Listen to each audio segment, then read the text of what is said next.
variables qu'il y a dans les sous-tables, qu'il y a dans les différentes tables de variables, autant pour moi. Donc, c'est comme ça que ça fonctionne dans PLC tag. Et lorsqu'on déclare une variable, lorsqu'on veut modifier son type, le type de variable, on vient ici, on déroule ce monsieur, on choisit le type de la variable. Et maintenant, ici, on a l'adresse. L'adresse est aussi modifiable. Lorsqu'on veut modifier l'adresse, si c'est par exemple un bit mémoire, on va laisser M. Si c'est pour une sortie, on va laisser Q. Si c'est pour une entrée, on va laisser I. Donc, c'est comme ça que ça fonctionne. Et maintenant, le numéro aussi, c'est le numéro qu'il y aura après. Par exemple, comme ici, on a pourcentage MB. Ça, c'est le numéro qu'il y aura après MB lorsqu'on aura déclaré la variable.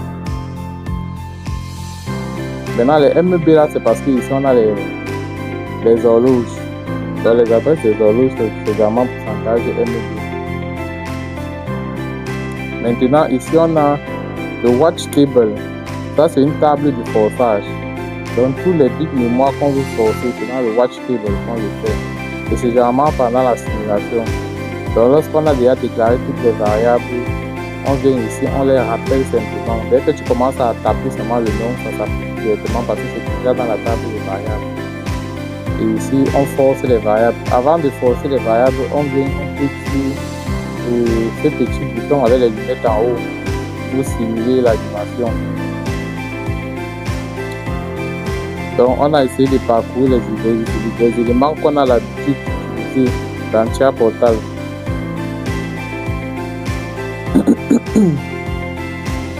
Maintenant, comment manipuler les éléments de l'IHM?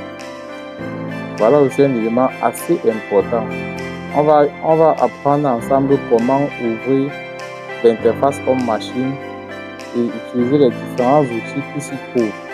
Donc, avant de le faire, on va venir sur Add New Device. Une fois qu'on est sur Add New Device, on passe sur HMI. Parce que contrôleur c'est pour PLC, HMI c'est pour l'IHM et le PC système c'est pour le SCADA. Donc ici on va aller sur Comfort Panel. Je vous conseille d'utiliser constamment Comfort Panel parce que c'est un IHM qui est complet. Il a tous les éléments dans sa bibliothèque. On va prendre par exemple un écran de 9 pouces. Et quand vous prenez un écran de 9 pouces, prenez toujours, quand vous déroulez, prenez toujours le premier signe. Quand vous prenez un écran sous forme de portrait, vous n'avez pas la possibilité d'exploiter tout le contenu. Et la présentation n'est pas vraiment esthétique en fait.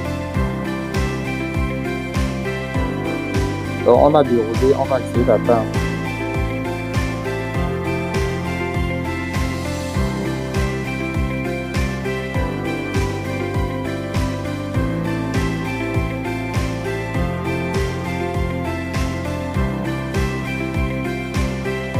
Une fois qu'on a déroulé le TP900 Comfort, on clique ici et on choisit toujours la version la plus récente. Déjà que par défaut c'est la version la plus récente qui s'affiche toujours. On n'a même plus besoin de dérouler pour choisir. Si vous choisissez une version qui est moins que la version C, la simulation de l'IHM ne prendra pas. Lorsqu'on a fini, on clique sur OK et on patiente que l'IHM suive. On va donc aller sur Browser. On va choisir le PLC. On double-clique dessus et on observe bien comment la division se fait seule de manière automatique. Une fois qu'on a fini, on clique sur Finish.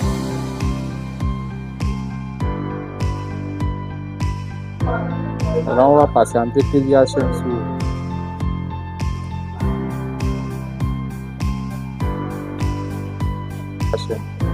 Je vais d'abord supprimer le message qu'il y a sur l'IHM par défaut. Ici à l'extrême droite, on a Basic Object. Dans Basic Object, on a les différents éléments, notamment les éléments pour faire le dessin. Ici, on a les cercles, les rectangles. Ça, c'est pour insérer un texte. Ça, c'est pour insérer une image. Donc, on a plusieurs éléments ici.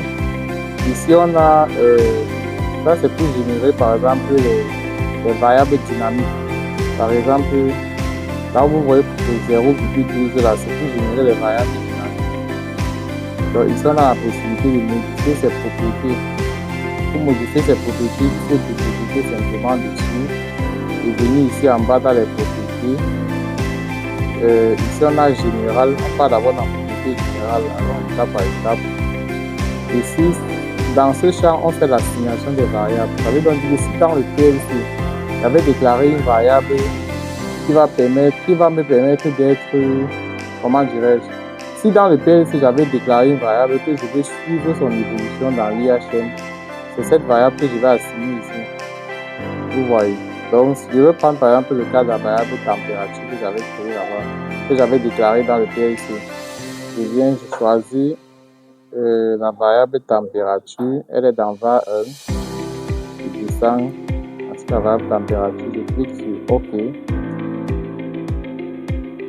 Là, maintenant, on montre bien que j'ai assigné cette variable. On me montre le type de la variable que j'avais déclaré.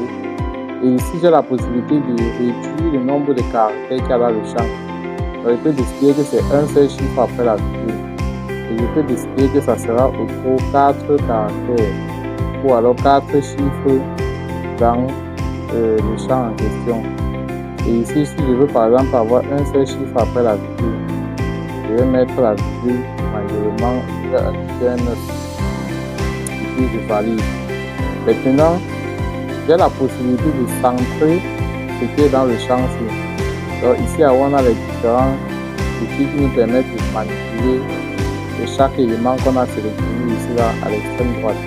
Donc si je veux par exemple centrer, je viens ici dans Align, je centre par exemple ici, et je peux réduire aussi pour rendre ça un peu plus fort.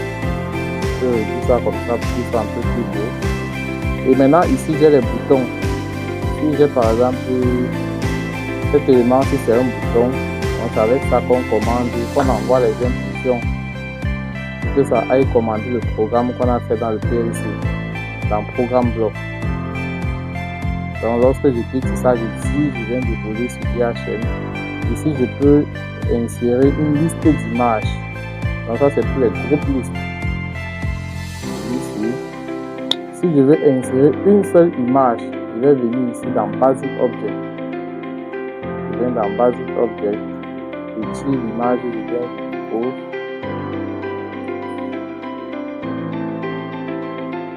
Et maintenant, lorsque je vais ajouter par exemple une image, si je vais ajouter une image, je clique dessus, je viens dans les propriétés, on va voir ensemble, je viens dans les propriétés, ça sont les images par défaut qu'il y a déjà dans l'IHM. Quand je clique, vous voyez comment ça va s'ajouter, vous allez voir comment ça va s'ajouter ici seul. Je clique sur Apply, donc vous allez voir comment ça s'ajoute seul. Je peux modifier. Je choisis d'autres images, je clique sur Apply, j'observe. Chaque fois que je modifie, je clique sur Apply. Je peux prendre même une photo que moi-même je peux mettre là-bas, et non les images par défaut. Pour le faire, il faut venir ici en bas, et cliquer sur ce bouton, vous partez chercher le chemin qui suit. Si c'est par exemple au bureau, je pars au bureau, je cherche une photo par exemple comme celle que je repasse, ou bien comme la capture de ce projet. Si c'est par exemple l'image par exemple d'un bouton d'arrêt d'urgence, ça va s'afficher ici seul. Si c'est par exemple la photo, une quelconque photo quoi, si c'est même ma propre photo, je clique dessus et puis ça va s'afficher là. On peut nous agrandir pour essayer de voir ensemble. Je vais mettre ça même ici à l'extrême gauche. Si c'est par exemple, du moins, on peut insérer toutes sortes d'images là-bas en fait. On peut insérer par exemple ma capture ici que j'avais déjà fait. Ça c'est un réseau SCADA que j'avais eu à faire ces derniers jours-ci. Ça m'avait pris pas mal de jours. C'est un très bon projet. Donc on peut insérer autant d'images que possible sur un IHM. Tout dépend de la taille du IHM. Donc je vais essayer de supprimer.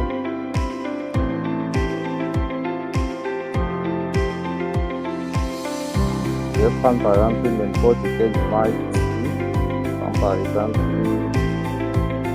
Home. Voilà. prends par exemple Home, je viens sur Apply. Ici, ça me donne cette image ici. Je peux réduire sa taille. Je pose là. Ça, c'est pour les groupes d'images. Ça, c'est pour les groupes d'images. Graphique. Donc, lorsque tu as un graphique, tu viens ici, tu déroules ça.